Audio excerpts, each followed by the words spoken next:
Alright. Okay, Roscoe, sit.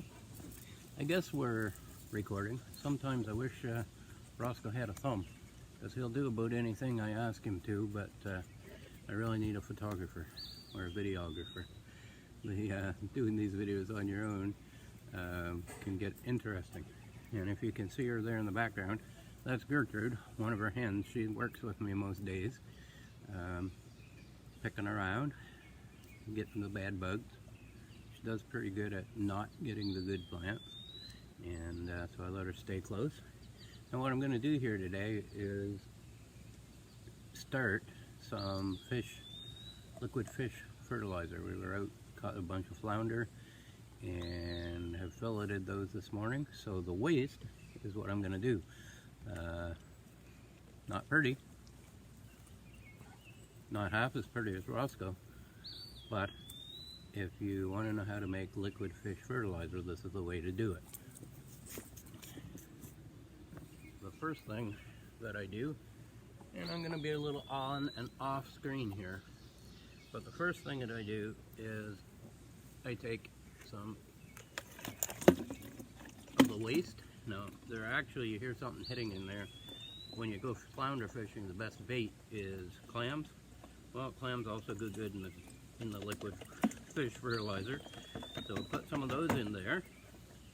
And as I said, it's a little bit nasty, although they're fresh, so it's not actually that bad. Divide your fish up. Put as many as you want, frankly. But I've got 3 buckets here. 1, 2, 3. And I've got 7 fish. So I'm going to put 2 or 3 in each. And I'm also going to put whatever scraps, maybe in whichever bucket looks like it has the least amount of fish in it. And we only have a half a dozen or so. That stuff right there that I'm pouring on is a good starter. Then I'm going to put in a few clams as well. Bought the clams for bait for the flounder. Had a few left over, so they go in the bucket. And when you clean your fish, don't just throw out, if you have a garden, don't just throw out the waste. Make liquid fish fertilizer. I'll be right back. You entertain them, okay, Roscoe? Yeah, Roscoe and Gertrude.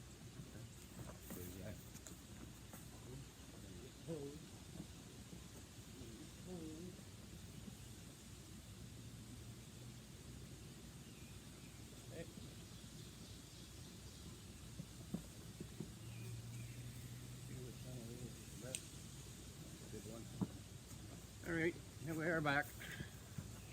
Hose in hand. Now, when you do this, don't put it on your... Roscoe, you want a drink, huh? You want a drink, Roscoe? You want a drink? You want a drink? Roscoe likes to drink out of the tap. I'm gonna put it in here for now, okay? I think we have a kink. I'll be right back again.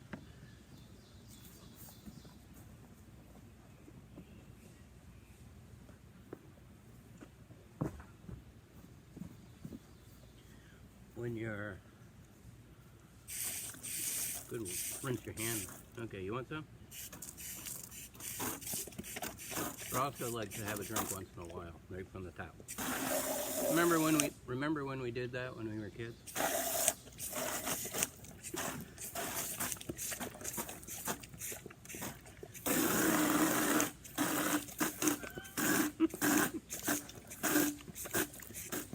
Okay, it's a good way to entertain the dog at the same time you're making your fish fertilizer. Okay, alright, sit. Let Dad do his work. Sit. Sit. Good boy, right off camera. Up. Up. Good boy. And Dad's good boy.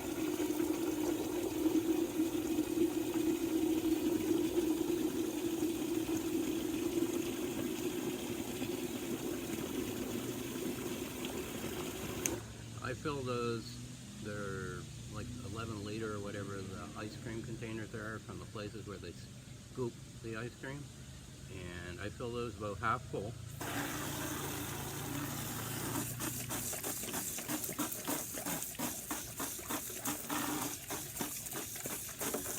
Or try to.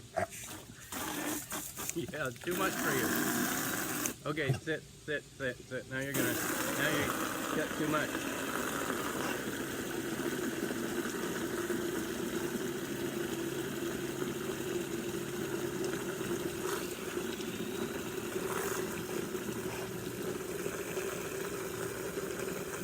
He gets mad if I don't let him get some.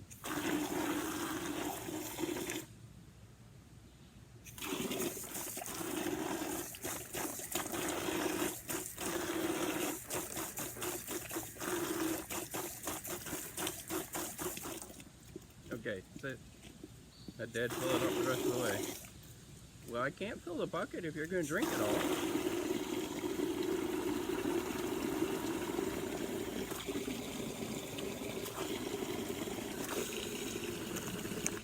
So there you go, roughly half full. How do you know they're half full? Because I told you they were. But there you are. You can see the line. And the next step, I'll be right back.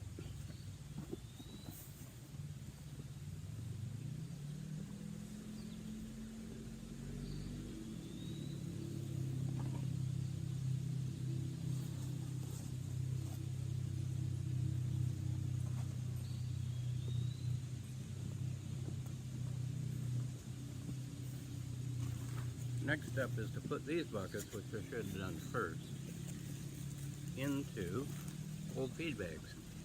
If you do it first, it's a lot easier and a lot less messy. So let me see if I can get this done right. And roll it down. You don't have to do this, but it's the way I like to do it. And take a bucket, put it in the bag. And the reason I do that is I will take that bag and I'll hang it somewhere where the critters can't get it, and I'll tie it up and I'll let that sit for about a week or two and let it work, or compost, whatever words you want to use.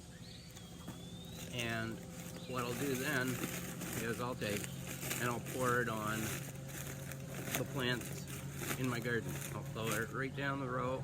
Now what I do after that next is, because I'm never really quite sure how hot it is, don't want to burn the plants, so immediately after, if I don't do it right before it rains, but generally immediately after I pour that on, there goes Roscoe. Generally after I pour that on, I immediately take the hose and water. Now I don't do that if it's going to be right before it rains. So you kind of have to judge. You don't want to overwater your plants. But that's how I make fish fertilizer, or seafood fertilizer. Seafood chowder for the garden. How's that? Now, I've still never been able to successfully figure out how to turn the screen around while I'm recording, but that's a row of potatoes behind me. I do have some tomatoes, lettuce, some peas, probably can't get the right picture, peas right here in blossom. This garden, try to give you a little bit of a panoramic shot. Some summer squash or zucchini up there, some onions and garlic as well. The big thing is the potato row. This garden has only had basically liquid fertilizer. It also had some homemade bone meal. And the other thing that I'm going to do right now, if maybe I can show you this, if I can get the iPad to cooperate. Someone, not me, won't mention any names, while drying eggshells, rather overdid them. Now the interesting thing is eggshells give you lots of calcium for your garden, um, phosphorus, and with exceptions, pretty near anything natural that's burnt gives you a higher concentration of potash. If you burn vegetable and fruit peels, it'll give you a high potash. So what I'm going to do with this, I'm trying to grind it up a little finer in my hand, but what I'm going to do is this, I just sprinkle it right over my plants, and that's going to give them some added calcium, phosphorus, and yeah, Gertrude might like it too. Yeah, that's the hen that's in here working with me today. She goes around, she sometimes loosens the soil up a little bit, and I wouldn't let them all in, but she happens to be a particularly good hen who I'm watching her now to see if she's actually picking at the plants. But she does a very good job of not picking at the plants. She usually gets the bugs, so she helps me do insect control. The other thing that does that is companion planting, and if you have slug problems, you don't need to burn them first, but the ground up eggshell actually helps you to get rid of or control the slugs in your garden as well, because they don't like to climb through it. So anyway, this video is already plenty long enough, and I'm dirty enough, so I'm gonna let you go for now.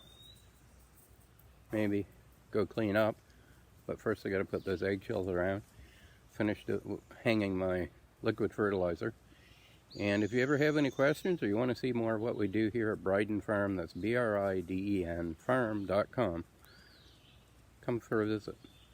902-907-0770 is the magic number. Give us a call, let us know you're coming, and we'll do our best to accommodate your visit. So, ciao for now.